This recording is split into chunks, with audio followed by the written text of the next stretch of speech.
കൂടുതൽ വഷളാവുകയാണല്ലോ. 8 জুন কর্ণাটকের চিত্রদুর্গার বাড়ি থেকে তুলে এনে রেণুকাকে নৃশংসভাবে হত্যা করে লাশ নালায় ফেলে খুনিরা। সিনেমার কাহিনীকেও হার মানানো এই হত্যার মামলার তদন্ত করতে গিয়ে অভিনেতা দর্শনের নাম আসে।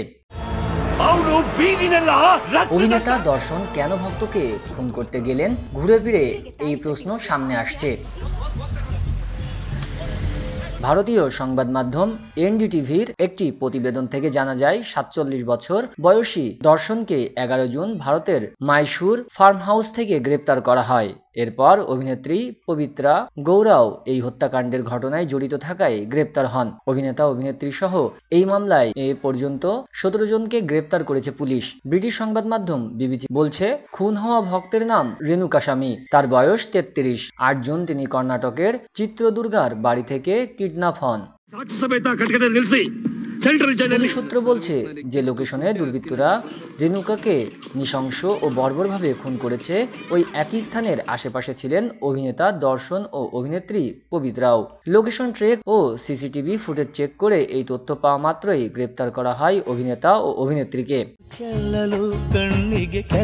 জানা গেছে রেণুকা দর্শনের ভক্ত ছিলেন। এই মামলায় পাওয়া তথ্য অনুযায়ী প্রাথমিকভাবে ধারণা করে পুলিশ বলছে, সোশ্যাল মিডিয়া ইনস্টাগ্রামে পবিত্রাকে কটাক্ষ করে আপত্তিকর মেসেজ পাঠিয়েছেন রেণুকা। এর জেরেই ক্ষুব্ধ হয়ে ভক্তকে খুন করার পরিকল্পনা করেন দর্শন। এই খুনে দর্শনকে সাহায্য করেন পবিত্রা। নৃশংসভাবে রেণুকাকে খুন করতে দুর্বৃত্তদেরকে 50 লাখ টাকা ভাড়া করেছিলেন তারা। এর প্রমাণও পেয়েছে পুলিশ। তবে দর্শনের আইনজীবী রঙ্গনাথ রেড্ডি বলছেন, এটি একটি ভিত্তিহীন অভিযোগ। দর্শনের বিরুদ্ধে পুলিশের কাছে কোনো প্রমাণ নেই। অভিনেত্রী পবিত্রাকে তিনি বিয়ে করেছেন, এটিও একটি নির্লজ্জ মিথ্যা।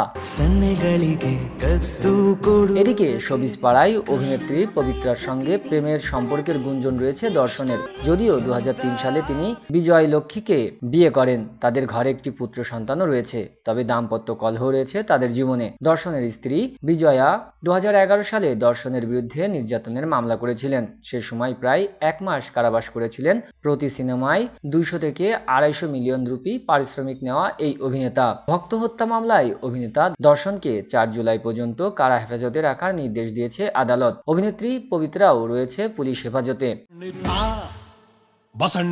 প্রসঙ্গত 70 দশকের জনপ্রিয় ভিলেন অভিনেতা শ্রীনিবাস থুগুদীপার ছেলে দর্শন। তবে বাবার মতো ভিলেন নয়, নায়কের অভিনয় দিয়ে কন্নড় ইন্ডাস্ট্রির বড় তারকা হয়ে উঠেছেন দর্শন। 60টিরও বেশি কন্নড় সিনেমায় অভিনয় করেছেন তিনি।